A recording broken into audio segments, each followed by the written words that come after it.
నేను ఒకటే మాట ముఖ్యమంత్రిని అడుగుతా ఉన్నా, అక్షరంతో ప్రశ్నిస్తే ఆయుధంతో దాడి చేయడం మీ ఇందిరమ్మ రాజ్య పాలన, మీ ప్రజాపాలన అని వాళ్ళ ముఖ్యమంత్రిని అడుగుతా ఉన్నా. ప్రజల పక్షాన మాట్లాడితే గొంతెత్తితే ప్రాణాలు తీయడమే మీ ప్రజాపాలన, మీ ఇందిరమ్మ రాజ్యమా? నేను ముఖ్యమంత్రిని అడుగుతా ఉన్నా. ఇసుక మాఫియా, భూ కబ్జాలు, నిరుద్యోగుల సమస్యలు, అదేవిధంగా 420 మీరు ఇచ్చినటువంటి హామీలు, 6 గ్యారంటీలను మీకు గుర్తు చేస్తే వాటి మీద ప్రశ్నిస్తే హత్యలు చేసే పనులు పెట్టుకోవడమే మీ ప్రజాపాలన, ఇందిరమ్మ రాజ్యమా? ఇవాళ ముఖ్యమంత్రి రేవంత్ రెడ్డి తెలంగాణ ప్రజానీకానికి సమాధానం చెప్పాల్సినటువంటి అవసరం ఉంది. మొన్నటికి మొన్న ఇదే కాంగ్రెస్ పార్టీ యొక్క పనితీరును, వాళ్ళు ఇచ్చినటువంటి మాటల్ని, హామీల్ని గుర్తు చేసినందుకు చిలుక ప్రవీణ్ అనేటటువంటి జర్నలిస్టు మీద కూడా దాడి చేస్తున్నారు. అదేవిధంగా ఇంకో జర్నలిస్టు రంజిత్ పైన సైబర్ క్రైమ్లో లేనిపోని కేసులు పెట్టినారు.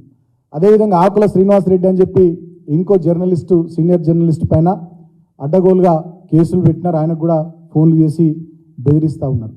ఇదే కాదు, రాష్ట్ర వ్యాప్తంగా వీళ్ళు గెలిచి 3 నెలలు కూడా కాలేదు, సుమారు 2600 పైచిలకు కేసులు బీఆర్ఎస్ పార్టీ నాయకులు, కార్యకర్తలు, మా పార్టీ సానుభూతి పరుల మీద జరిగినాయి.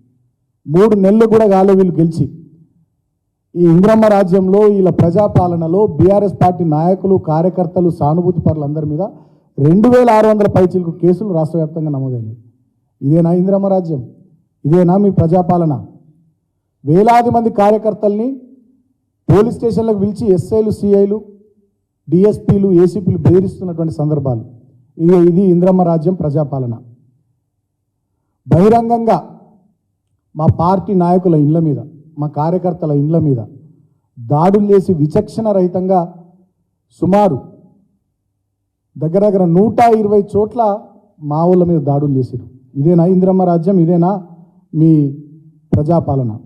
మొన్నటికి మొన్న జమ్మికుంటలో ఒక అక్రమ నిర్మాణానికి సంబంధించి, కబ్జా ప్రయత్నానికి సంబంధించి ఒక కౌన్సిలర్ను ప్రశ్నిస్తే సామాన్యుడు, ఆయన మీద మంత్రి పొన్నం ప్రభాకర్ అనుచరుడు రవీందర్ అనేటటువంటి వ్యక్తి విపరీతంగా ఇనుప రాడ్డుతో ఆయన తల ఎట్లా పగలగొట్టిండో మనం మీడియాలో, సోషల్ మీడియాలో చూసినాం. ఇదేనా మీ ఇందిరమ్మ రాజ్యం? ఇదేనా మీ ప్రజాపాలన? ప్రశ్నిస్తూ ఉన్నాం మేము రేవంత్ రెడ్డి ముఖ్యమంత్రిని. అదేవిధంగా మొన్న ముఖ్యమంత్రి కోస్గి పర్యటన సందర్భంలో కొడంగల్ అర్బన్ డెవలప్మెంట్ అథారిటీకి సంబంధించి మేము భూములు ఇయ్యమని చెప్పి ఎవరైతే రైతులు భూములు ఇయ్యమన్నారో వాళ్ళందరినీ పోలీస్ స్టేషన్లలో పెట్టారు. ముఖ్యమంత్రి గారి పర్యటన సందర్భంలో 1-2 రోజులు ఆ ప్రాంతం మొత్తం రైతాంగాన్ని భయానకమైనటువంటి వాతావరణంలో నెట్టేసి వాళ్ళందరినీ భయభ్రాంతులకు గురి చేసి పోలీస్ స్టేషన్లలో పెట్టించారు. ముఖ్యమంత్రి పర్యటన ముగిసేంత వరకు కూడా ఆ రైతుల్ని పోలీస్ స్టేషన్లలో ఉంచారు, వేరే చోట్ల దాచిపెట్టారు. ఇదేనా మీ ఇందిరమ్మ రాజ్యం, మీ ప్రజాపాలన? మేము అడుగుతూ ఉన్నాం.